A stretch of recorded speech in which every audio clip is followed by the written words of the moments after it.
Vamos lá, galera. Vamos que vamos. Tema novo, né? E um tema muito importante, principalmente esse mundo contemporâneo que nós estamos vivendo, em que, infelizmente, algumas sociedades ainda estão vivendo a cidadania ainda muito restrita para alguns grupos. E a gente está enfrentando também um momento de muita dificuldade da questão de um assunto que mexe com a questão de cidadania, que seria o assunto racismo, né? Então, vamos de sociologia. Hoje a gente vai falar uma breve história da cidadania. Por que isso? Porque para a gente entender a cidadania, a gente vai ter que entender a questão do que significa de fato esse termo e como que alguns grupos, como essa história da cidadania vai acontecendo e como alguns grupos vão ter que lutar para entrar nesse grupo, receber também esse nome. E infelizmente até hoje no mundo existe ainda no Oriente Médio alguns lugares em que a mulher ela não tem a cidadania que a gente chama de cidadania plena, ela vive cidadania restrita, e alguns lugares que pela lei estamos em posição igual, mas a gente ainda, infelizmente, o Estado, quanto o uso da autoridade, a gente vê a questão, por exemplo, do que tem acontecido nos Estados Unidos e até alguns lugares do Brasil e do mundo. A questão do olhar, né, da questão da cor da pele, da questão religiosa, de alguns aspectos que as pessoas acabam, pela lei, tendo direito à cidadania, mas não recebendo esses direitos, porque acaba se transformando em restrita debaixo da autoridade que submete, né, o poder do Estado. Bem, vamos lá, vamos que vamos a entender primeiro o termo cidadão. Cidadão, o termo básico, né, da explicação do que é um cidadão, está dizendo aqui, ó, aquele que está no gozo dos direitos civis e políticos de um Estado.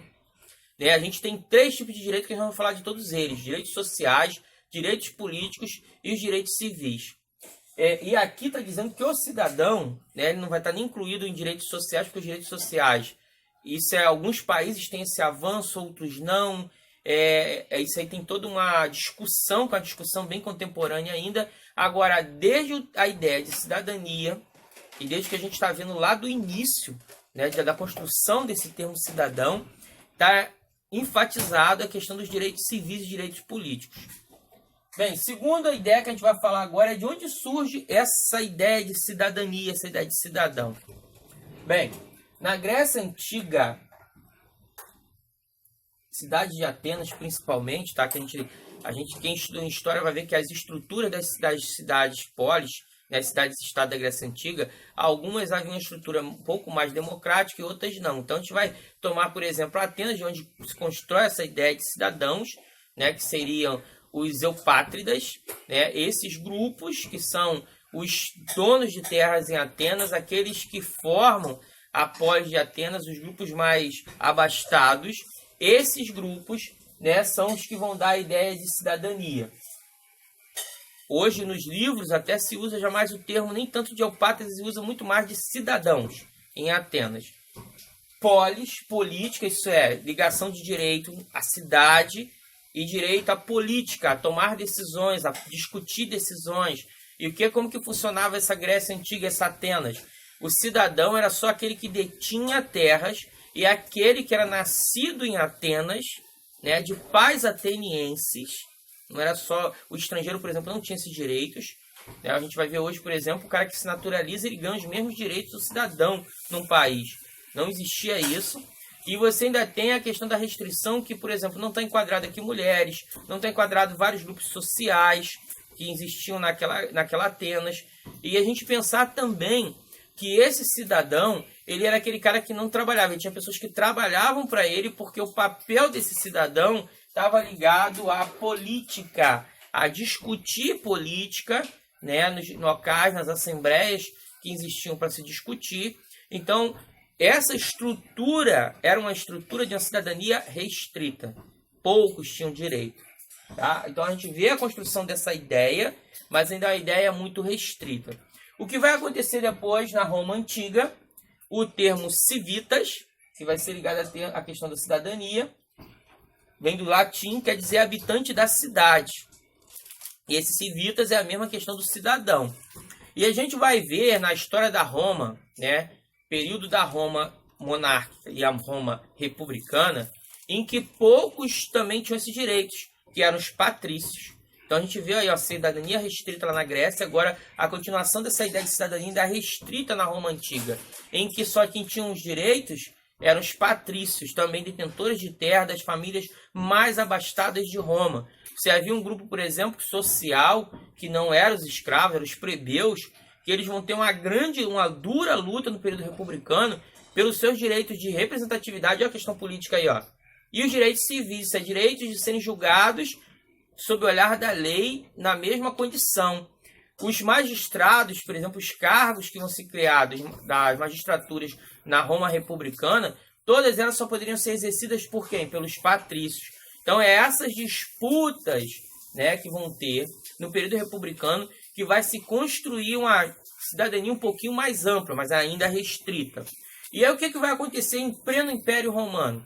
Em Império Romano, no Império Romano a gente vai ter a construção da cidadania mais de uma forma diferenciada. Vai ter um período em que os imperadores darão cidadanias do Império Romano a também pessoas que não eram nascidas em Roma.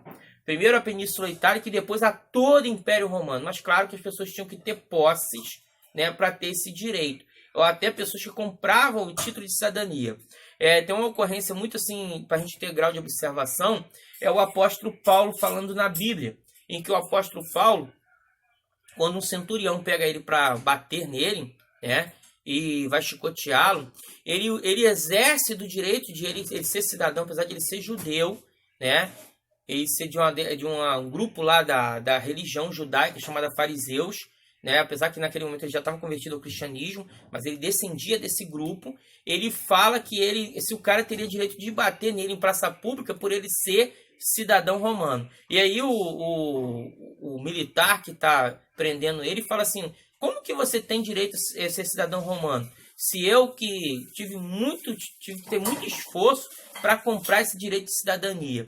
E ele vai dizer que ele tem esse direito por nascença, porque já vem de uma família tradicional, né, que já tinha recebido esse título e aí ia passando da família por descendência. Mas muitos desses grupos que pertenciam ao Império Romano, mas que não eram romanos naturais de Roma, eles vão ganhando esse título como sua cidadania mais ampla. Vai ficar uma coisa muito parecida, por exemplo, hoje, do que a gente vê o passaporte, né, da Europa, aquele europeu, em que o cara na zona do euro ele tem, né, uma certa cidadania em quase todos os países que pertencem ao mesmo sistema do euro. Então é pouco parecido com isso que acontecia no Império Romano.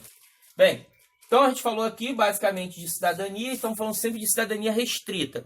Como eu falei para vocês, infelizmente no Oriente Médio, em alguns países muçulmanos, a mulher ela deve ter uma cidadania de submissão, uma cidadania diferenciada, ela não tem os mesmos direitos que os homens, então é uma cidadania restrita.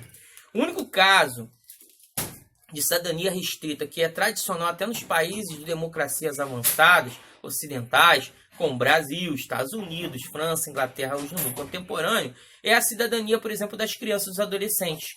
E por quê? Porque eles, né, até pela idade, que ainda não terem como tomar suas próprias decisões, eles não cabem a eles a ter uma cidadania plena.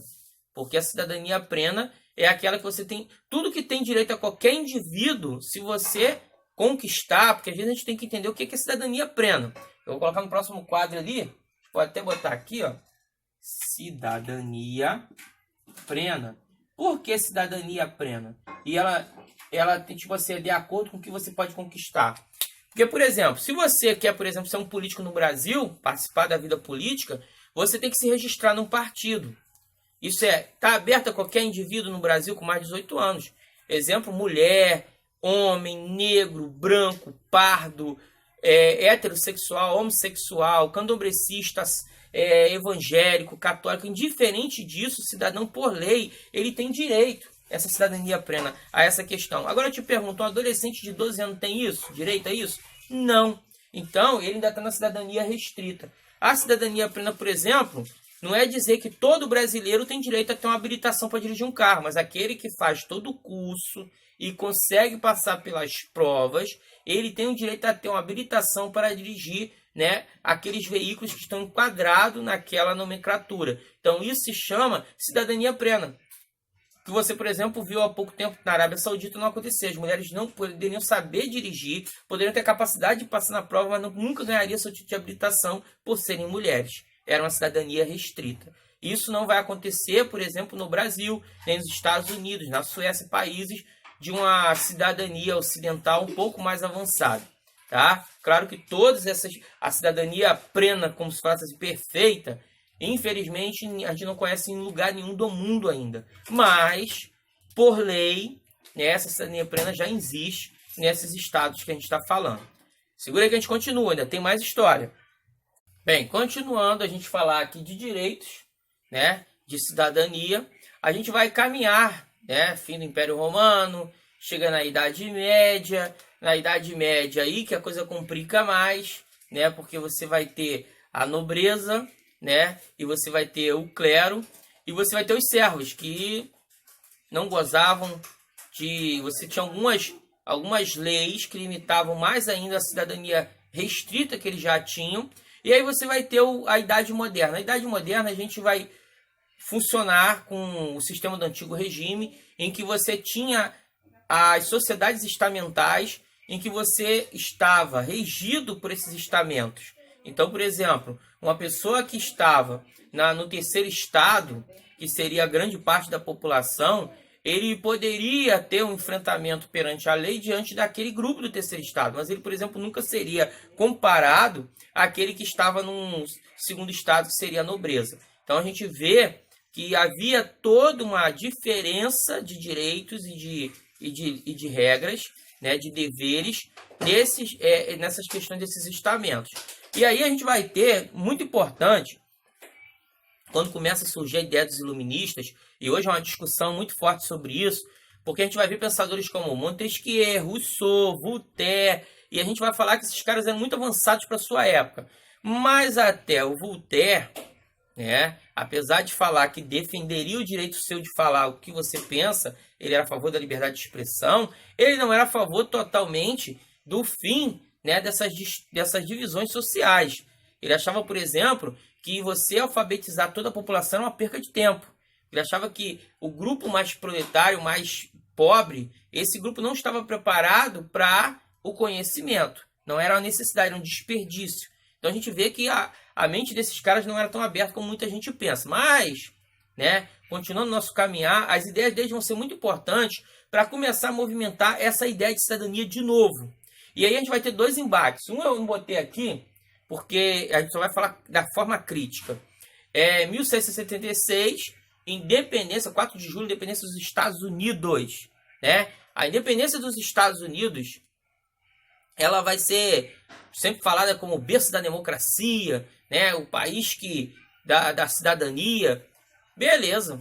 Cadê a cidadania estadunidense? Os Estados Unidos, quando declara a sua Constituição, sua primeira Constituição, cidadãos não se inclui. Mulheres, nem pensar. Indígenas, nem pensar, que é o povo nativo dos Estados Unidos. Negros, nem pensar, nem estrangeiros. Então, tipo assim, é uma cidadania totalmente restrita. Então, a gente vê que não há uma ideia, berço da democracia, berço da liberdade, não começa com essas palavras. Né? É uma construção elitizada e burguesa. Que vai acontecer, por exemplo, também na Grande Revolução Francesa. 1789, a Grande Revolução com as ideias iluministas que vão mudar o mundo. Pensa lá, igualdade, liberdade, fraternidade. Mas o que a gente vai ver é principalmente o conceito na declaração. Ó. Olha bem o que está dizendo. Declaração Universal dos Direitos do Homem e do Cidadão. Já separou homem e cidadão. Né? Isso é, todos os homens aqui tinham direitos. Perantes iguais à lei. Mas havia o cidadão. Que isso cabe ao burguês e quem está acima dessa burguesia. Né? Não cabe os que estão abaixo disso. Né? Aquele que detém o poder econômico. Então a gente está vendo uma estrutura política construída em cima de diferenças já sociais, né, que vai influenciar as diferenças políticas. Aí nem tanto as civis, mas principalmente as políticas e sociais. Então a gente vê que é uma construção já com um certo, né, Estado crítico. Segundo, normalmente o homem, a gente sempre fala de homem quando fala em história, ou em ciências sociais, ou até nas ciências naturais, como a humanidade inteira. Aqui não, gente, aqui é homem só mesmo, tá? Porque mulheres, por mais que elas foram extremamente importantes na Revolução Francesa, as peixeiras, as mulheres que anteriormente cediam suas casas com salões para os pensamentos iluministas, né, para os saraus, né, todas essas mulheres que participaram de forma ativa, por mais que o símbolo da Revolução Francesa seja aquela mulher com a bandeira da França, que está com uma parte do seu ser à mostra, nem assim funcionou, né, a mulher conseguir seus direitos. Então a gente vê que tudo aqui a gente já está falando de um momento da história da cidadania de forma restrita.